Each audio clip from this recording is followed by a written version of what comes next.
தமிழக அரசியலில் கடந்த 10 வருஷமாக அதிகமாக பேசப்பட்ட பெயர்களில் சில பேர் மட்டுமே இருக்கிறாங்க. அந்த பட்டியலில் மிக முக்கியமான பெயராக உருவெடுத்தவர் தான் முன்னாள் IPS அதிகாரியும் முன்னாள் தமிழக பாஜக தலைவருமான அண்ணாமலை. காவல்துறை அதிகாரியாக இருந்தபோது சட்டம், ஒழுங்கு, நேர்மை, துணிச்சல் ஆகியவற்றின் அடையாளமாக பார்க்கப்பட்டவர் இவர்தான். அரசியலுக்குள்ள வந்த பிறகு மிக குறுகிய காலத்திலேயே தமிழக அரசியலின் மிகவும் பேசப்பட்ட தலைவர்களில் ஒருவராகவும் மாறினாருங்க.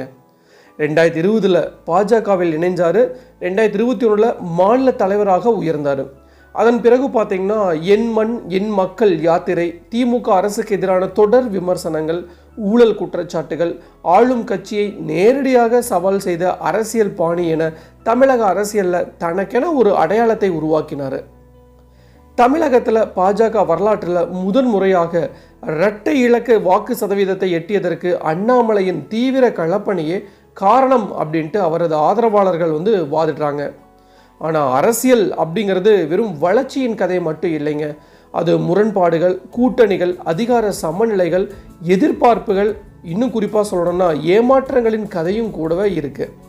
அதிமுக பாஜக உறவில் ஏற்பட்ட மாற்றங்கள், மாநில தலைவர் பதவியிலிருந்து அண்ணாமலை விலகியது, 2026 தேர்தலில் அவர் போட்டியிடாதது, அதுக்கு பின்னாடி அவரை சுற்றி உருவான அரசியல் அமைதி, இவை அனைத்துமே பார்த்தீங்கன்னா தமிழக அரசியலில் ஒரு பெரிய கேள்வியை எழுப்பியிருக்கு.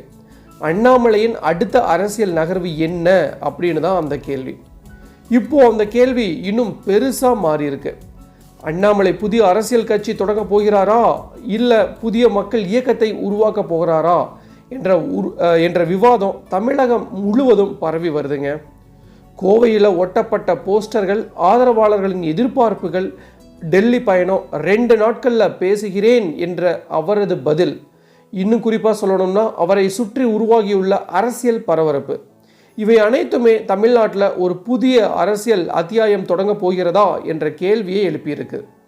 சில தகவல்கள் அவர் புதிய கட்சி தொடங்கலாம் அப்படின்ட்டு கூறுகிறாங்க. சில தகவல்கள் முதல்ல மக்கள் இயக்கத்தை தொடங்க பின்னர் அரசியல் முடிவெடுக்கலாம் அப்படின்னு தெரிவிக்கிறாங்க. அதிகாரப்பூர்வ அறிவிப்பு இன்னும் வெளியாகவில்லை அப்படின்னாலும் அரசியல் வட்டாரங்களில் இதுதான் மிகப்பெரிய விவாதமாகவே மாறி இருக்குங்க. ஆனால் இந்த செய்தியை ஒரு புதிய கட்சி தொடங்குகிறார் என்ற கோணத்தில் மட்டும் நம்ம பார்க்க முடியாது. உண்மையான கேள்வி வேறு. தமிழ்நாட்டில் ஏற்கனவே திமுக, அதிமுக, தாவேக, பாமக, நாம் தமிழர், பாஜக உள்ளிட்ட பல அரசியல் சக்திகள் இருக்கும் நிலையில் அண்ணாமலை உருவாக்கும் புதிய அரசியல் இடம் என்ன?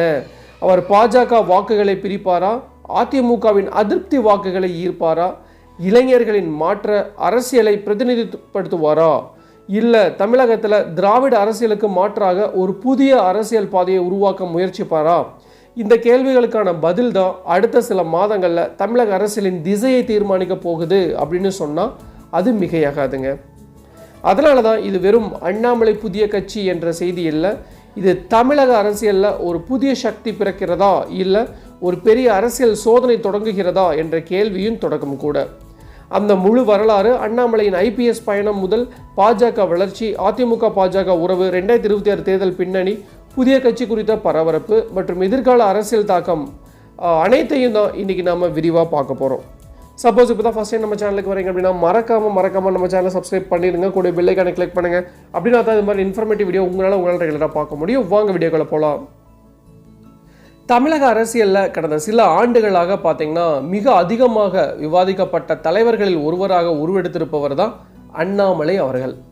கரூர் மாவட்டத்தின் தொட்டம்பட்டி என்ற கிராமப்புற சூழலில் விவசாயத்தை நம்பிய ஒரு சாதாரண குடும்பத்தில் பிறந்த இவர் சிறு வயதிலிருந்தே கல்வியை சமூக முன்னேற்றத்திற்காக கருவியாக பார்த்திருக்காரு. PSG டெக்கில் மெக்கானிக்கல் இன்ஜினியரிங் படித்து பின்னர் IIM லக்னோவில் மேலாண்மை கல்வி கற்றது அவரது வாழ்க்கையில் ஒரு முக்கிய திருப்பமாக அமைஞ்சிருக்கு. ஆனால் பலர் தனியார் நிறுவனங்களில் உயர்ந்த சம்பள வேலையை தேர்வு செய்யும் சூழலில் அண்ணாமலை அவர்கள் UPSC தேர்வை எழுதி IPS அதிகாரியாக மாறினார்.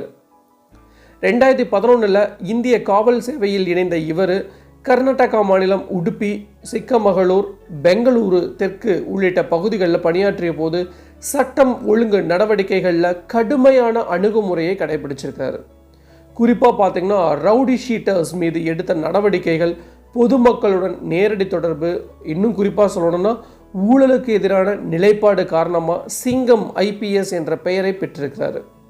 ஆனால் ஒரு காவல் அதிகாரியாக அமைப்பதற்குள் மாற்றம் செய்வதற்கான எல்லைகள் இருப்பதாக அவர் உணர்ந்ததாக அதுக்கு பின்னாடி கூறியிருக்கிறாரு. அதனால தான் 2019 ஐபிஎஸ் பதவியை ராஜினாமா செய்து சமூக மாற்றத்தை அரசியல் மூலமாக கொண்டு வர முடியும் அப்படிங்கிற நம்பிக்கையுடன் பொது வாழ்க்கைக்கு வந்தார். 2020 பாஜகவில் இணைந்த போது அது வெறும் கட்சி மாற்றம் மட்டும் இல்லை, தேசிய அரசியல், பிரதமர் நரேந்திர மோடியின் தலைமையில் மற்றும் இந்திய அளவிலான வளர்ச்சி அரசியல் மீது அவருக்கு இருந்த ஈர்ப்பின் வெளிப்பாடாக தான் அவர் அதை விளக்கினார்.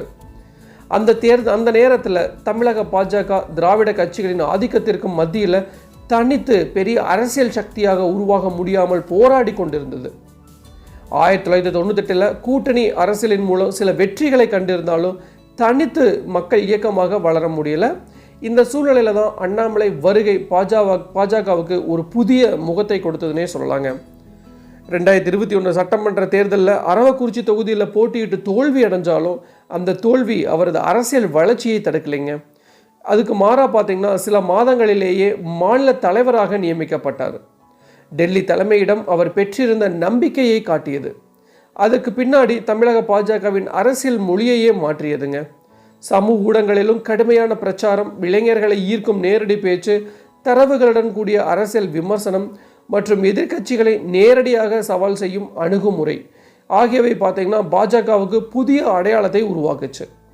குறிப்பாக டிஎம்கே ஃபைல்ஸ் என்ற பெயரில் வெளியிடப்பட்ட குற்றச்சாட்டு ஆவணங்கள் திமுக அரசுக்கு எதிரான அவரது அரசியலின் முக்கிய அடையாளமாக மாறுச்சு. அதே நேரத்தில் ஆதரவாளர்கள் இதை ஊழலுக்கு எதிரான போராட்டமாக பாராட்டிய போது எதிர்க்கட்சிகள் இதை அரசியல் நாடகமாக விமர்சித்தாங்க. திமுகவை எதிர்த்து அவர் நடத்திய அரசியல் அவரை மாநில அளவில் அறிமுகப்படுத்தியதோடு பார்த்தீங்கன்னா அதிமுகவுடனான உறவிலும் விரிசலை ஏற்படுத்துச்சு. அண்ணா, எம்ஜிஆர், ஜெயலலிதா ஆகியோரின் அரசியல் மரபு குறித்து அவர் கூறிய சில கருத்துக்கள் அதிமுக நிர்வாகிகளின் எதிர்ப்பை சந்திச்சிருக்கு. அதன விளைவாக தான் 2023 அதிமுக பாஜக கூட்டணி முறிவும் ஏற்பட்டது. இந்த நிகழ்வு தமிழக அரசியலில் ஒரு முக்கிய திருப்பமாக பார்க்கப்பட்டதுங்க. கூட்டணி இல்லாமல் பாஜக தனித்து வளருமா என்ற கேள்வி அப்போ எழுந்துச்சு. இந்த பின்னணியில் தான் என் மண் என் மக்கள் யாத்திரை தொடங்கப்பட்டது. தமிழ்நாட்டின் 234 சட்டமன்ற தொகுதிகளையும் கடந்து சென்ற இந்த யாத்திரை வெறும் அரசியல் நிகழ்வு மட்டும் இல்லை, அண்ணாமலை தனது தனிப்பட்ட மக்கள் தொடர்பை கட்டி எழுப்பிய முயற்சியாகவும் பார்க்கப்பட்டது. ஆதரவாளர்கள் இதை தமிழக பாஜக வரலாற்றிலேயே மிகப்பெரிய மக்கள் இயக்கம் அப்படின்ட்டு கூறினாங்க. எதிர்க்கட்சிகள் இதன் தாக்கத்தை குறைத்து மதிப்பிட்டன. இருந்தாலும் இந்த யாத்திரை அண்ணாமலையின் கிராமப்புறங்களில் அறிமுகப்படுத்தியது என்பதுதான் மறுக்க முடியாத உண்மை. 2024 நாடாளுமன்ற தேர்தலில் பாஜக கூட்டணி வாக்கு சதவீதம் உயர்த்ததாக கூறப்பட்டாலும் ஒரு தகுதியை கூட வெல்ல முடியாதது அவருக்கான பெரிய அரசியல் சவாலாக அமைஞ்சது.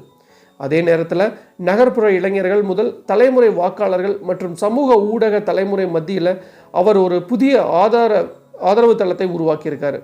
இதுவே அவருடைய மிகப்பெரிய அரசியல் சொத்து என்று பல ஆய்வாளர்கள் கூறுறாங்க. ஆனால் ஒரு தேர்தலை வெல்ல சமூக ஊடக ஆதரவு மட்டும் போதாது, வலுவான தரைமட்ட அமைப்பு, கிராமப்புற வாக்கு வங்கி மற்றும் நீண்டகால கட்சி கட்டமைப்பு தேவைப்படும். இதுவே அண்ணாமலையின் பலவீனமாகவும் சுட்டிக்காட்டப்படுது.